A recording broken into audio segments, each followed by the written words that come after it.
we'll go through. We've got a lot of people on this here, so it's the biggest webinar I've done in terms. I think we've over 550 people registered, which was huge. So yeah, hopefully it'll go. So my goal is to get about 25 to 35 minutes of content here, and then open it up for a Q&A, however you want to take it. So we'll go from there. So I will kick this off. Let's see, get my technology in order.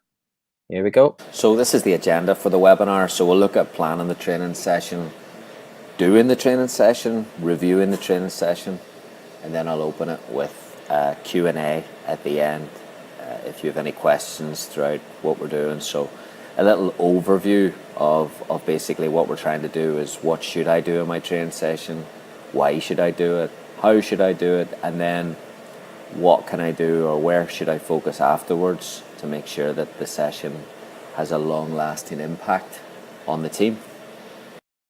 So this is a little, I suppose, disclaimer from me. Starting point is that it's my philosophy, my set of beliefs. It's not something that is set in stone. It's beliefs and behaviours that I've adopted from my college work over the past 10 years probably, in building and shaping those beliefs and philosophies. So factors that influence the decision making of what type of training is going to be, whether it's a pre-planned approach, post-game improvements, or adapted towards other opponents.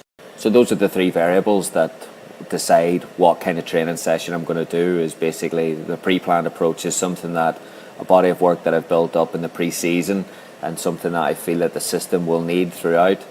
Post-game is something that I figure out after that we need to fix or we need to work on, and then adapted for opponents is something if we've got a game coming up, how are we going to play against team X or team Y and change our system. So the core of everything I do will be done through the game model,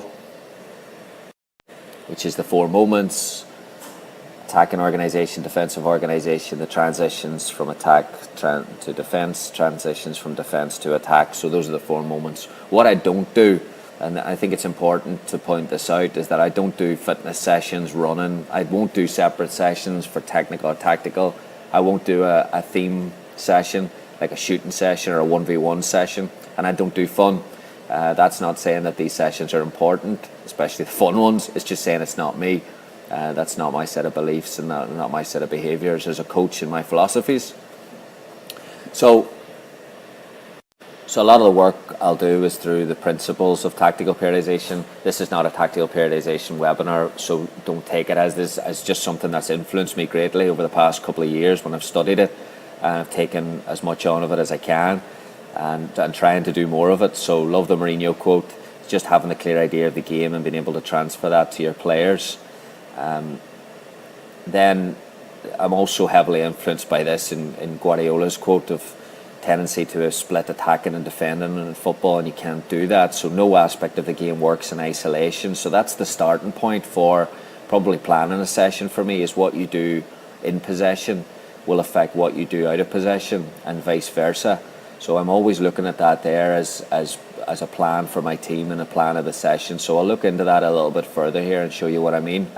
Going on then to the tactical periodization, about that part of that quote from Guardiola about saying that, and I don't want to turn this into the Pep Guardiola coaching webinar, but the part where he's saying about the attacking, every attacking exercise have a defensive viewpoint or a variable, and the same for defensive and attacking, because I think then you're increasing always the players. I think sometimes where we gear teams where we just say, here's a defensive training session, we're going to defend for 90 minutes, and then we destroy Mourinho at the weekend for defending for 90 minutes when we just done it on a Tuesday night. So there should always be, if we want our teams to be comfortable in attack, to be aggressive in defence, to make decisions throughout the game without us, having to joystick them through it, then our training sessions have to do the same. So this is a little bit behind the train of thought where I'm,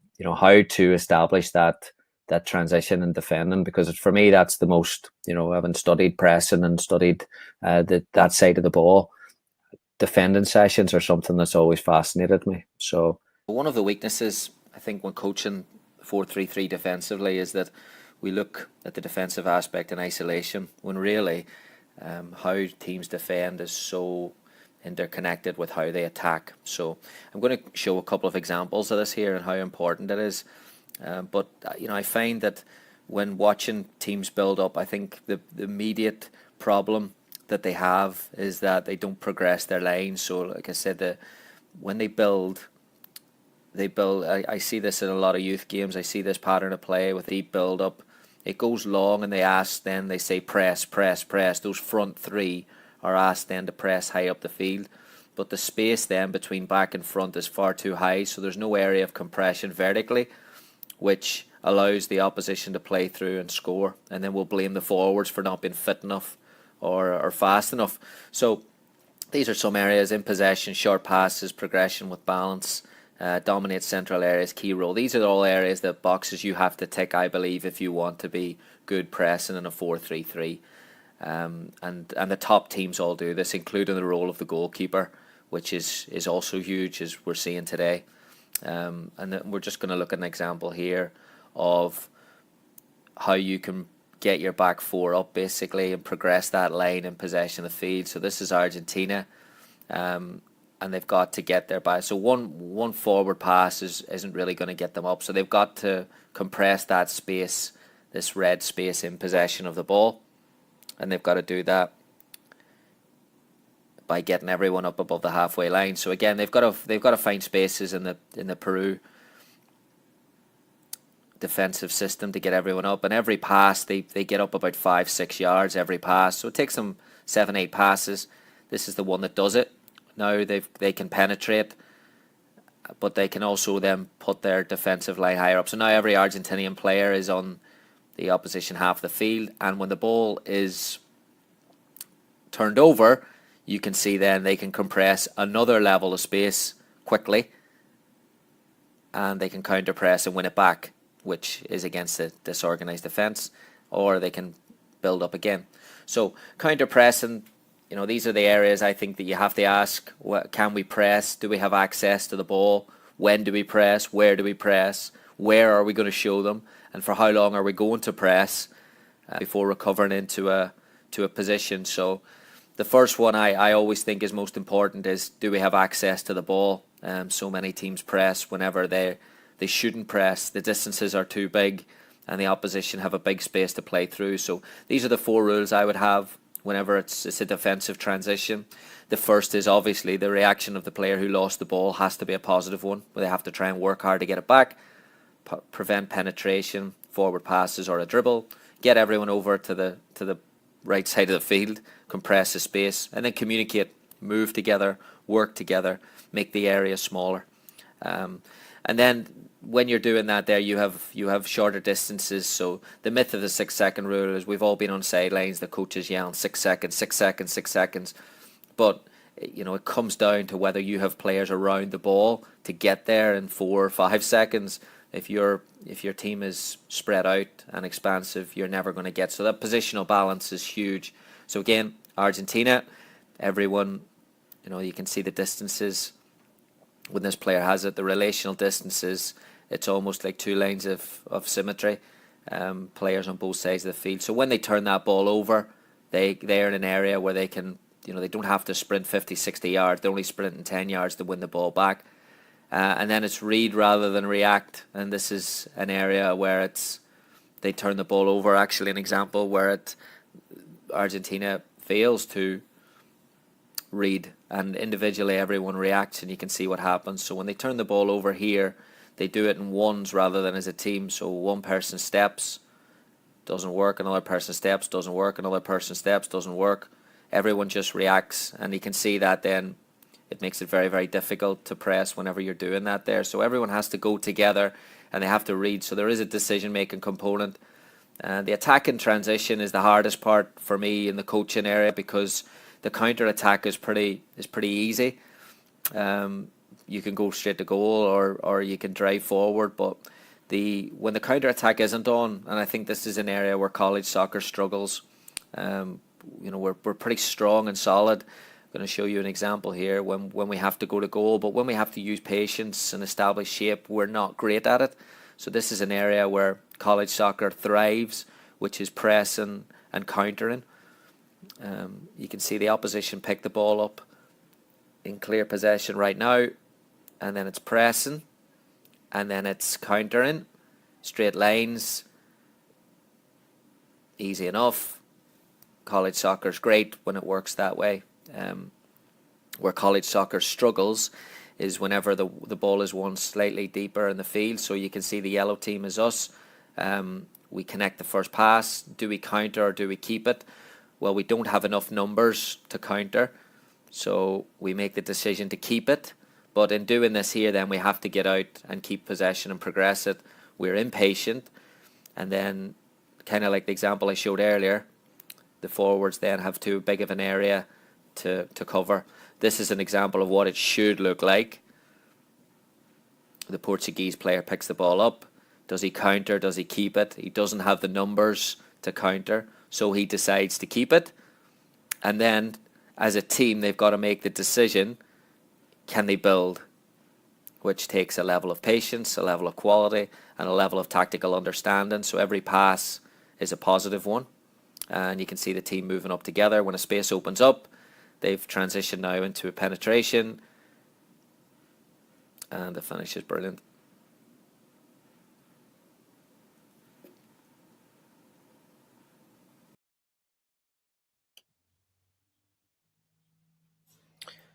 Okay, so we had a nice little injection there from Ben and Andy. We're talking about, getting the balance right between, well, I want the logic between attacking and defending together, but I always want to focus on one time, especially with the younger players, to help create a clear picture. And that's where I'm working at an older level, or at an older age group. So my personal philosophy is that I'll sacrifice success for the session. I don't walk away ever thinking that it was a good session until we play on the Saturday or the Wednesday or the Friday, and you're judging it by how the players do. So that's just by, I don't judge whether the players say they understand it and everyone can answer me the question. I judge it by their performance on the Saturday, and and I'll get to that at the end of what actual, how you measure the success of a training session. The other part would be that when you're doing that, and you're like all those sessions then towards that, there has to be a lot of mistakes. There has to be failure in those sessions, because if the players are making decisions constantly, the chances are that unless you're working at the elite national level or top professional level, chances are they're going to make more wrong decisions than they do correct decisions. So then, as a coach, you have a responsibility to try and facilitate that. There is it a place of where the coaches can allow players to fail, and that's something where, just from a personal point of view, I would say coaches, in my experience of the United States, we correct far too much. And the players get reliant on coaching. So then they're looking all the time, and that's a conversation that I was having to someone yesterday about rules in games. You don't need 40 rules to play a 5-on-5 game. Well, what happens if the other team takes 2 touches? And that's from a player perspective. And we wonder why we can't make tactical decisions when we're making so many decisions within a 5v5 game. So I think working in a little bit of a chaos would actually help us a little bit more. But again, that's my personal perspective, and that's the level that I'm working at is older age group. So again, with youngers, I get it. With that there, so that would be more. I hate using the word periodized. So tactical periodization. Again, I don't pretend to be instilling every aspect of it. I'm just heavily influenced by it. So there's parts of it that I use and parts of it that I don't. I don't for 1 second pretend to be an expert on tactical periodization or physical periodization. So again, that's just my philosophy. But when you're doing working with players and working with staffs, you typically then have some people who specialize in that there. And I've been fortunate in my current situation and in my previous situation at college with people who were very, very knowledgeable about that. But when I'm planning those sessions for that there on the front end, that would be, if our pre-season starts in August, then a lot of those sessions, I would know where the context of where my team is in terms of my personnel and where I want them to get to. So the pre-season stage, most of the sessions, 99% of the sessions are already mapped out. So I'm a coach that has that there mapped out, but I'm not a coach that has the whole season mapped out, because as I'm going to show now, that can change then, because for me, and again, my philosophy is that you don't know how successful you're going to be in those 4 moments. And the system, I'm quite an optimistic person, but I'm quite pessimistic when I believe that the system will break sooner rather than later, as part of the growing pains. So you're going to have to probably rewire it at some stage, if not completely fix it. So it's important to know that as it goes along, it's moving pieces all the time. Literally, the car's going to break down. You're going to have to get it on the road, go again, break down, get it on the road, go again. So this is how I would adjust towards a game, and adapt it for a post game improvements. So these are the post game improvements, that the principles we would use for adapting a training session after a game and trying to improve the system. So we would always have a video session before it and explain to the players what we're trying to do and what we're trying to improve following the game, communicating within the 4 moments of the game, and then always reverse engineering the situations that happened in the game and trying to replicate them on the training field whilst getting the balance right of improving decision making. So this is an example of what we would do post game following a defensive. So these are some of the challenges that we'll face at the college level, and you can see they're not from traditional starting points. This is from a throw-in where it looks as if we're in yellow here. It looks as if we're pretty well organised to press. We've compressed an area, but a little bit of movement from the opposition. We don't communicate, we don't respond to it, and then when we get ourselves reset, we give them a little bit too much space, and then 1v1 defend, and we give this player, this right back, far too much space, and then we dive into a tackle. And what this does, from going from a position of compression to an area then where there's a 1v1 on the far side, and we get a little bit lucky there. This here is defensive line, so again, we're defending deeper from a corner kick, and we want to step up and we want to be aggressive, but we don't do it with an actual organisation, or we don't do it by communicating with each other or with a better decision. So there's one player that's a little bit slow out. Their centralman, you know what's going to happen here. Their central midfielder has made a late run, attacks that space, and we get punished for a lack of organisation. This next one here is 1v1 defend, and we'll use this as an example later of good counter pressing to win the ball back. We work it wide, and this is what we want. Maybe not the type of pass we want, but we're still in an area now where we can counter press this here and maybe keep them in. But our left forward, 1v1 defend, and we don't want them diving into tackles like that there. And then our centre forward, we don't want them coming back across. We want them staying on this side of the field, and we let them out, and all of a sudden the area is not compressed anymore, and it allows them to play out. This is a common problem in terms of your organisation. It's not a set start. So 2 players from our team in yellow go and press the centre back, but leaves the left back wide open. And this has a huge knock-on effect further down the field, as you can see. So not really in a position to press that ball. And then it's a 2v1 on this side. We don't make the tackle. And then it's a big problem. Our centre back is pulled out of position, and it puts them in the final third. This one here, inviting the pass, where, again, this is the last one, a common problem where we want, and we'll talk about this later on, do you want a man marker, do you want to invite the pass? And our policy is we want to invite the pass for the simple fact that we will put attacking midfielders higher up the field. So if that line of pressure is broken, which it is right now, because we don't invite the pass, we man mark, it causes us then to reorganise, and it doesn't allow us to press the ball. And then, as you can see, our centre forward they're too far apart where they're going to press effectively, and it makes them very, very difficult to make an impact. So all those situations, they weren't started from the goalkeeper. Traditional starting points are always pressing from the goalkeeper. So we would adapt the session to always change the picture. So this is what that would look like, just different types of 10v10, 8v8 games that you can modify and manipulate tactical situations to recreate or improve the decision making of the players. So just the number of games, I've probably got about 20 or 30 of these here that I would use throughout the season, from different areas and different ways to improve in the midfield or in the defensive system. So that would be, again, my philosophy on the defensive side is when you're talking about pressing, most teams that I follow and watch, they train with almost a set situation. And then the set situation only happens 3 or 4 times a game, but the pressing is not. It's not when the goalkeeper presses, because it's distances. When the goalkeeper goes over it, you've missed an opportunity to do it. So always looking at saying, like, how can you create opportunities that in the chaos of the game and the flow of the game that are going to, again, expose those decisions. That we finished that game. That game looks as if our defending was awful. I think we finished that game 1-1.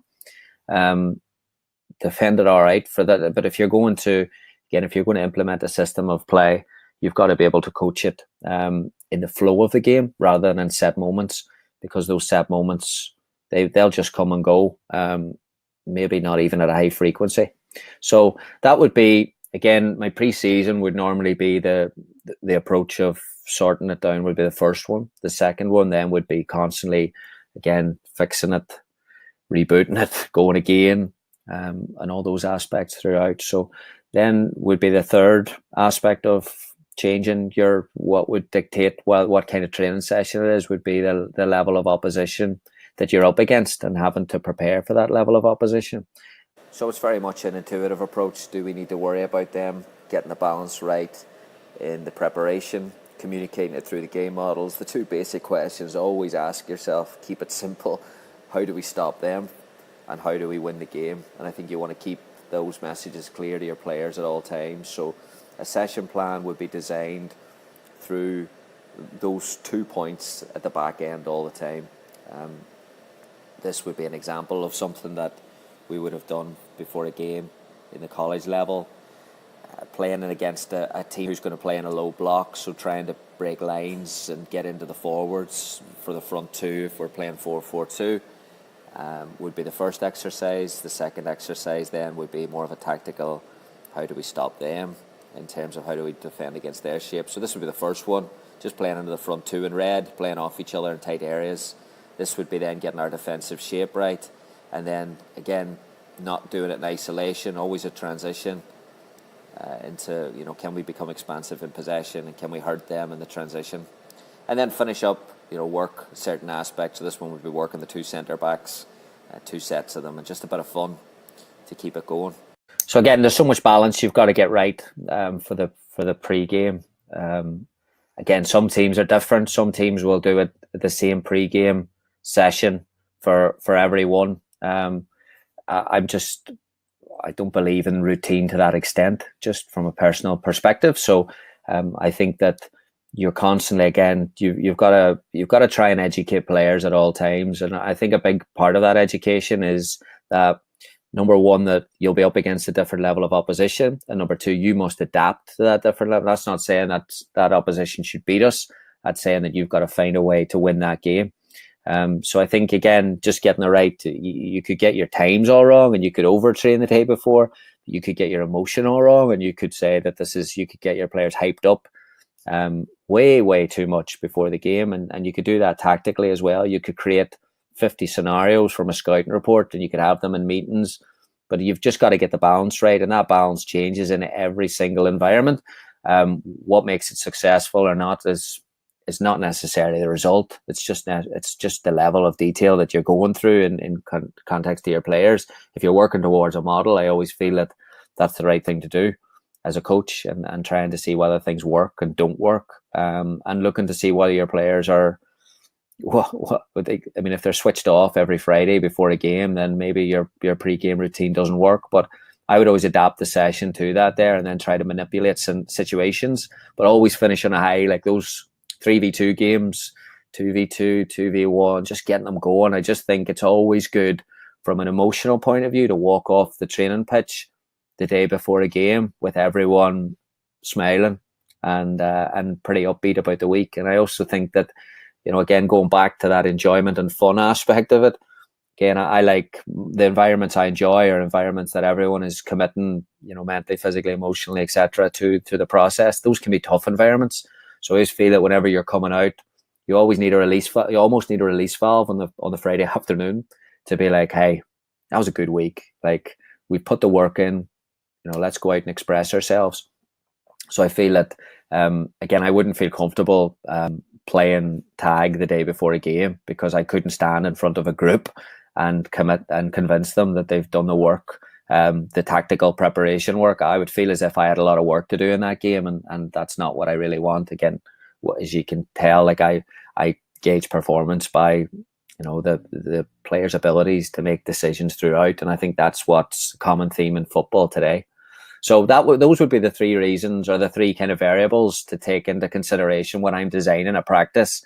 Is I have plans made out for a certain way I want to play with that team and those groups of players, decided upon what stage we're at, and etc. So usually the pre-season, and then just in the midst of the season, then it would be fixing and improving, fixing improvement. Just again, the process of getting better usually involves looking at something and going through, again, consistency.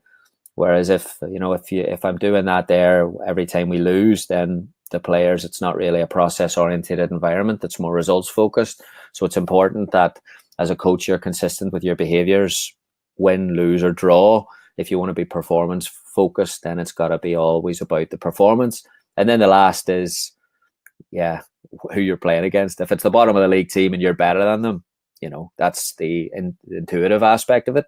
You might be able to take it easy and get everyone in good form. And if it's the top of the league team and you're the bottom of the league team, and you've got work to do, then the pre-game is going to be very, very different. So I don't think there's a one size fits all for coaching, and certainly not for your training part of it. So moving on now towards the what areas of the program, or what areas of a session are you going to focus on? So in terms of how a session should flow and how I would like to approach it is pretty consistent, really. I have a set of principles personal standards that I try to consistently approach. I want the team to be challenged both individually and collectively. I always find that there's a little bit of social interaction before the session, so I want to get the switch flipped to where there's focus, and I want it to be important. I want the players to realise its importance in terms of helping us to become successful and win games. I've been influenced by, I thought this was brilliant from Tony Strudwick, the idea of creating winning moments, consistent winning moments every session. Many years ago, a good friend of mine, Mike Ford, who worked at Chelsea, he spoke about, for each season there'll be 5 thunderbolt decisions that you've got to make. Now, I don't disagree with that, but I mean, what I would like to think that it's more about the accumulation of loads and loads of winning moments that that come through the day and through the year. Every opportunity you have with an athlete is a winning moment. Every opportunity you get to communicate with a key stakeholder, i.e. a coach, a parent, or whoever, is the potential winning moment or a losing moment. Because once that service has been missold, it's very, very difficult to get it back. So what is a winning moment? It's a particular period of importance, influence, and a series of events or developments. And that's what it is. It's about interaction, daily interaction. How you create small wins along the way to build a culture that buys into what you want to build. Winning moments, a matter of the right person, right message, right time, every time. Very, very important. I think this is one of the failings of sports science, is that, whenever you build this culture of sports science and support, is there's a consistent message amongst the staff. Because if you've got a coach that disrespects what you're trying to do, and that gets disseminated back to the players, then again, it's very, very difficult to get a buy-in. So it's consistent messaging right the way across. And for me, when we talk about the value of a high-performance team, everybody says the right message, at the right time, to the right people. And then you're joined up. So I love that idea of small wins and doing the right things every day as a staff. So this was just in pre-season, an idea, an example. Listen, there's a reality to this. There's 27, 28 people, and you want to step on this field. So days like today, if you haven't excelled in the fitness test, this is where you've got to make it up. If you have excelled in a fitness test, it's not just a flash in the pan and say, all right, I'm here in day 1, I'm ready to go, and by day 4 I've faded, because that happens at every camp I go watch players play. So get yourself checked in and get yourself switched on. This has to be an hour and 5 minutes of the best work you have. Agreed? Agreed. Big time. Switch on, get it going, get a partner, one and two, get a partner, get a partner. Another principle is variety. I love this here from Julian Nagelsmann about the importance of variety in a programme and practice boredom, how football's pretty limited with it, the 4 phases and what you can do with it. So it's up to a coach to be creative and to vary the training in order to stimulate the player's brain all the time and have it enjoyable for them. So I think that's a huge thing that all coaches should be aware of. I think it's always a good debate, the energy and intensity. Whose job is it? Is it the coach's job to bring it every day, or is it the player's job to take responsibility for making sure the energy is correct? But I love Diego Simeone's approach to intensity, and I always think there's a reason why his players and his teams play the way they do.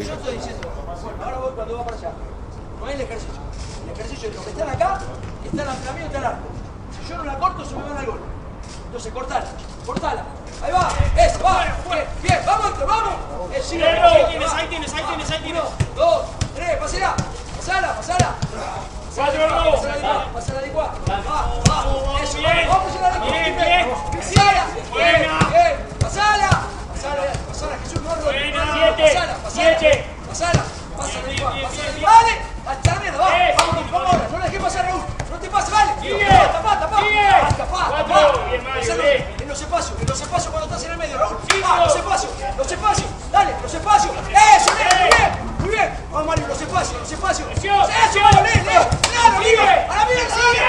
Eso, arriba. Va, juega. Sí, fuerte. Sigue, esa. Vamos, ahora, lee lo que pasa, claro. No te apures, dale, Mario. Te quedaste, dale. Vamos. Dale. Same with communication. We watch a lot of training sessions. They get shared on YouTube, Twitter, but are we really looking at the quality and the intensity of the communication process, which I think we can learn an awful lot from? Again, if you watch Guardiola, beneath the sessions are a level of communication that is phenomenal.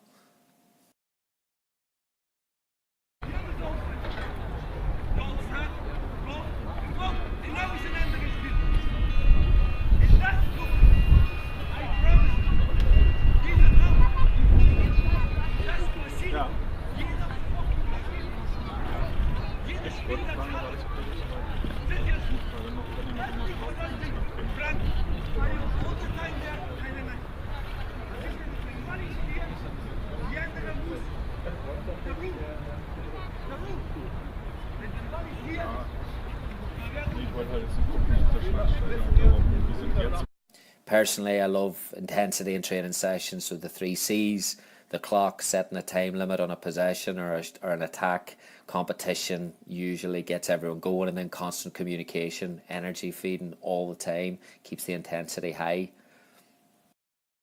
And then trying to limit long lines, limit questions from players. I try to keep the rules pretty straightforward.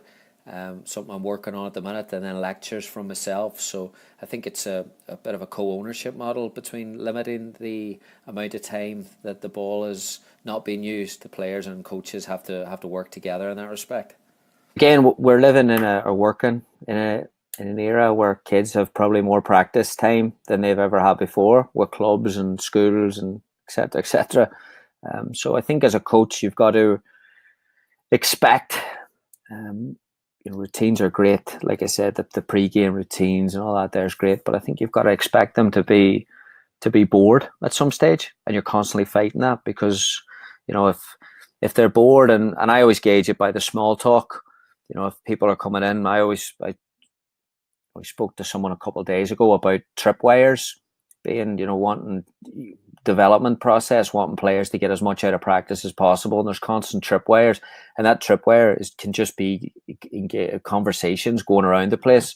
So it's not that you want to take those conversations away, like you don't want to bring.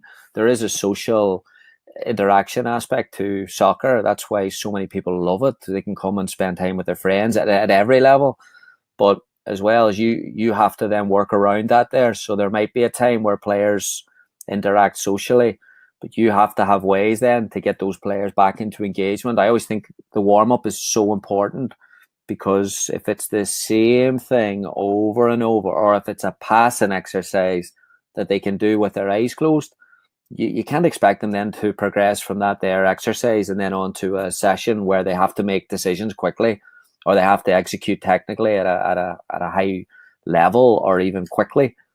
So you have to adjust that as a coach. And I've always thought that that balance, I've always gone way over of too much injection as a coach in terms of the players. Probably could have driven it a little bit more, and I've found that with my teams. But I do think there should be a high level of engagement from a coach and a high level of energy coach. That's why I'm so big on coaches being physically fit and looking the part, because if a coach gets there and they're just not interested, or if their body language is off, or if you can't expect players, again, we all want to play at such a high intensity today and such a high level today.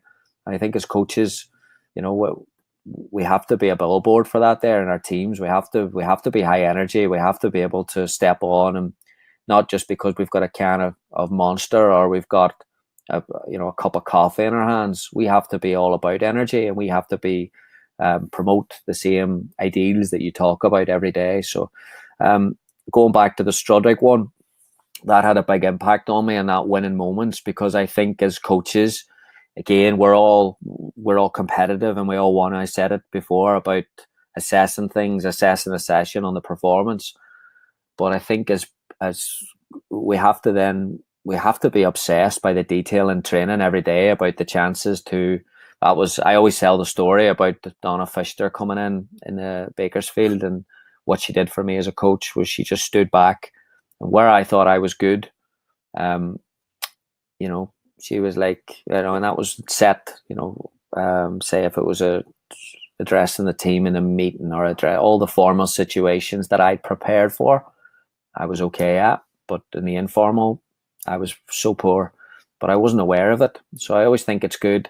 What I learned from that was that there was, of those winning moments, and maybe I was having 5 winning moments a day, and I was happy with that. I was doing well in those settings, but I was missing 55, and those 55 could have made my culture better, could have made my players enjoy it more, could have felt more engaged, etc., etc. So my tip for all coaches is, again, don't get in the car and say that was a great session because there was 2 or 3 mistakes, and we usually make 100 mistakes. That's context. They could be doing it every day, so eventually they're going to get the hang of things. But judge it by, again, those little things that they add up over time. And my advice would be, get someone in. If you're at a club, especially, just tell the director, like, come watch me someday and tell me what you think, or get someone from a school, or a teacher, or someone who works with a high level of interaction with people, and ask them to come watch. I'm sure people's parents, there is teachers in your team that watch practices. Just say, from a professional point of view, I'd like some feedback on what I'm delivering. And any information could help you there. So that was something that, again, Donna Fisher helped me a lot, but I wish I had found her about 10 years before it. I would have been a much better coach. So the last part then of the training then is what happens after it, because I think we, in coaching courses, one thing that frustrates me in coaching courses is that, we think that it's done. I was assessed where I had to go in and make 3, coaching points and get out, and I got a diploma for that there. And I think, I look back and now I'm thinking, like, that's not even coaching.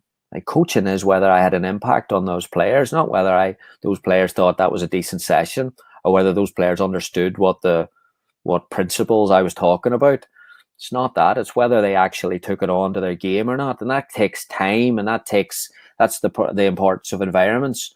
So I think today, it should be about, not the result, not necessarily even the performance. It's about whether you're impacting your players, whether they're jumping in their car and switching off completely. And it's whether you can almost keep that engagement level to where they're, at the youth level, it might be a love of the game. At maybe the 11, 12-year-olds, it might be an enjoyment of the game. And I think at 16, 17, when you're looking at elite environments and you're looking at getting players to Division 1 college or the professional levels, it has to be an obsession with information. The players have to be wanting, how can I get better today? And it is your role and responsibility as a coach to facilitate that today. And that's why I tweet so much about cultures and principles of leadership, is because it's not good enough anymore to be a knowledgeable coach. You have to be able to get those players constantly in your head, or sorry, your voice is in their head. Now, of course, the key is we all complain for two things. We complain that they're always on their phones, and we complain that they don't watch enough soccer. And you're not going to change either of those things. Like, coaches are probably on their phones. I'm on their phone. I'm on my phone more than a player is on their phone, 100%. So you're not going to change a player to be like, because he or she is not going to be any better because they're on their phone less.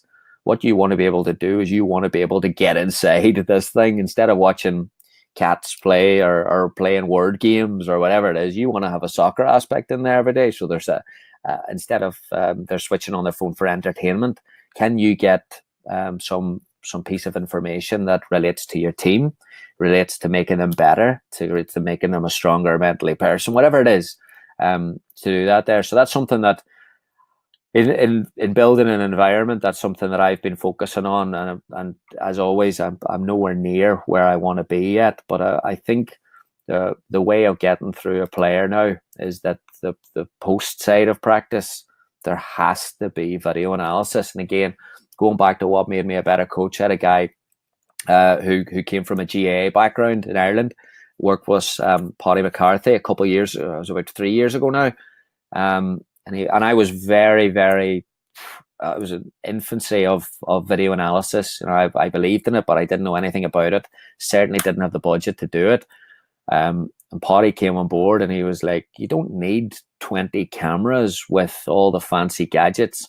He said, if you want to, if you want to improve your team on the match day, get yourself, consistent parameters of, KPIs, 5 KPIs. And if you want to improve your environment of training throughout the week, he said, you'd be better off video training than you would be in buying every heart monitor and all the GPS system. Because again, players, we say it, they're all visual learners, but I think where we throw the coaching points at them so often is that we do it there's so much emotion training that we as coaches don't take.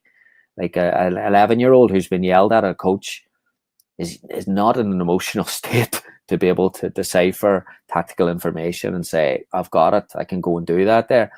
They're being yelled at by a 30-something-year-old or 40-something-year-old. And even if you're talking to them in this way, they're still being yelled at in their terms.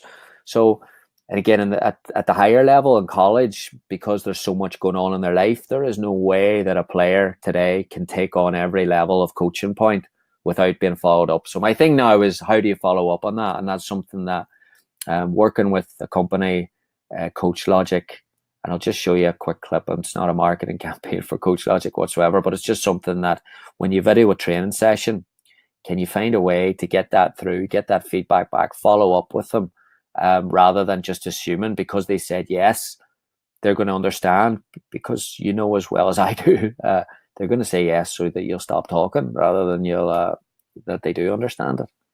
So uploading the training session and then tagging it, just looking for even a simple tagging that aspect of it, tagging defensive aspect of it. So this is just a 3v2 exercise towards goal, but I just want to provide a little bit of feedback, and this is during pre-season, so you want to give everyone a little bit of attention, a little bit of guidance, and then just the transition. Again, it doesn't have to be a tactical session. If you want to put in tactical principles, attacking, defending, transitional aspects of it.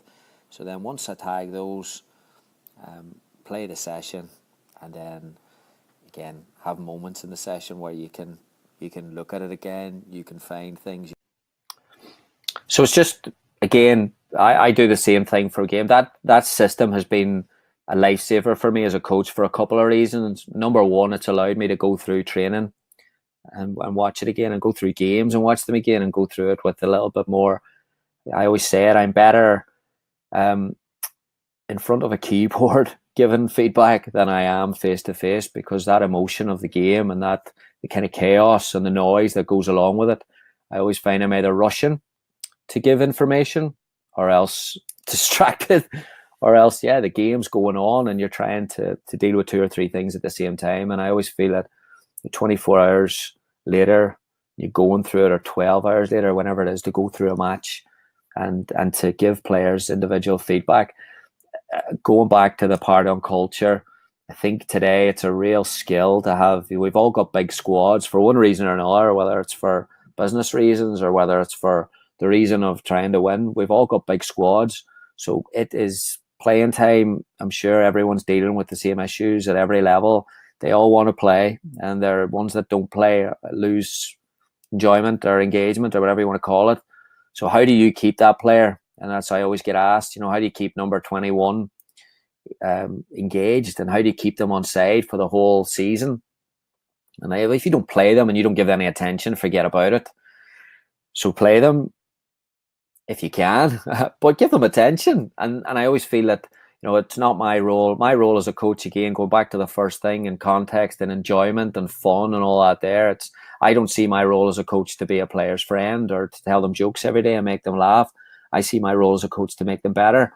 So part of that there is giving them information that's going to make them better. And if they're not playing day to day, and that there, you don't need someone on a camera. Your cameras are good enough now that you can stand back for 10 minutes, and coaches are doing it, posting.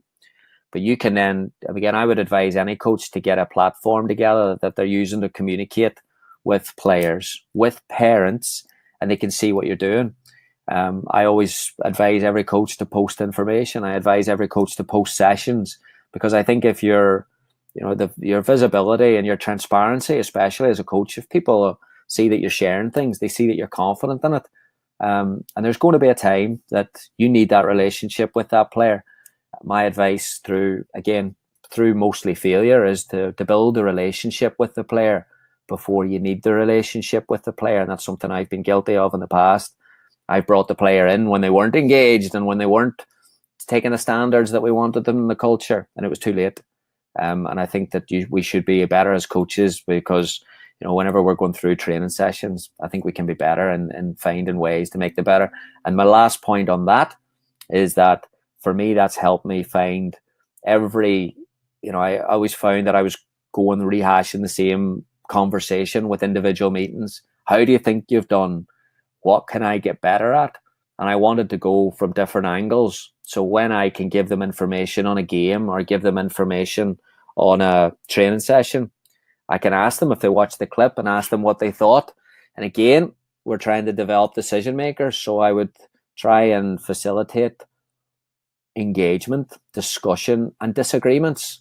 Where did you disagree with that? I said this here. Did you see the same thing? And, keep prodding them and keep building that relationship. And I feel that the players today, I've had a really, really good experience with players today. In the one-to-one, when you're talking about their game, I've very, very few top great interactions, and I've had very, very few good interactions with players on playing time when you're just talking about playing time. So can you move the conversation towards the game and them getting better?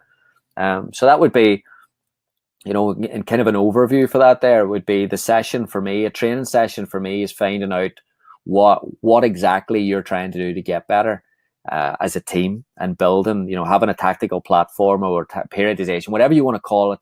You have to have a blueprint of what the team is going to play like, both from a tactical point of view and from an individual point of view, where they all figure in that there.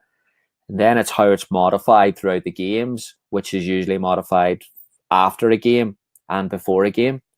And then it's kind of the standards. It's those, like Tony Strudwick said, it's those consistent behaviors. What are your non-negotiables? Maybe that's something you go away and think about. And but I think for players, sometimes I see coaches get it mixed up. Sometimes I see their sessions are very, very, very repetitive, but their behaviors in terms of their communication are very, very, very inconsistent. One day they're up here, next day they're up here, but they're doing the same exercise. And I think you've got to get it the other way around. I think you've got to change your exercises, but you've got to be focused, in a good mood, energetic, positive, if you want your players to kind of come in every day and have that. And then again, something to on your checklist. What are you doing after training? Why do you gauge a training session? Is it, again, jumping on the cards? One thing that annoys me on social media is I had a great session with the under 12s today. How did you judge the session? Was it because you shouldn't be tweeting saying it was a good session? You should be still working to communicate the points of the session and making sure that everyone, that's where your energy should be going. Don't judge session by the fact whether you won or lost on a Saturday, and don't judge a training session whether that the players had fun, so they must have enjoyed it, or they answered all your questions, or they didn't make mistakes. Go a little bit into more depth with your training that there. So that's basically what I want to do. Of course, it's been a commercial-free webinar up until now. I have my book, but if you enjoyed any of that there, I have my book, which is the 30 training sessions, where I basically all those platforms that are, all those templates that I use. There's 30 of them. There's 4 or 5 exercises, or 3 or 4 exercises in each one. Passing patterns, all that good stuff there. Is available on modernsoccercoach.com/shop. It's only $13.99. I will send this video out as well as my good friends from Tactical Pad, who I would recommend, again, get on a notepad, get your training sessions organized, put as much into it as you can. But if you get animations, it just makes everything look a little bit easier for players. So I'll send an offer out about that tonight. And I'll offer it for a little bit of Q&A now. If anyone has any questions,